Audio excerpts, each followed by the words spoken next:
Ljudi imaju problem s time, s vašim slučajem da ste kanibal. Kanibal, ali ako činjenica da sam ja kanibal glavna stvar u mojoj kandidaturi za zastupnika Europskog parlamenta, onda stvarno ne znam kako... Ti si jadan, nemaš samopouzdanja. O, ti pričam! Kad smo zadnji put normalno pričali? Ko normalni ljudi?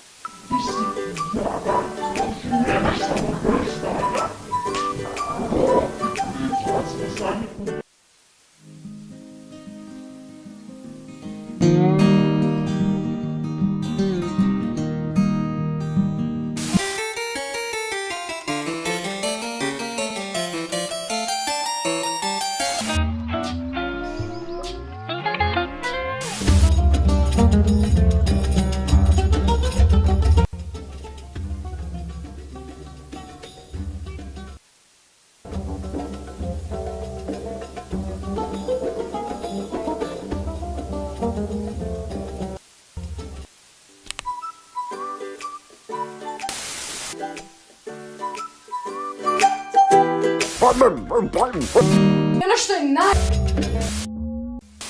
Činjenica da sam ja...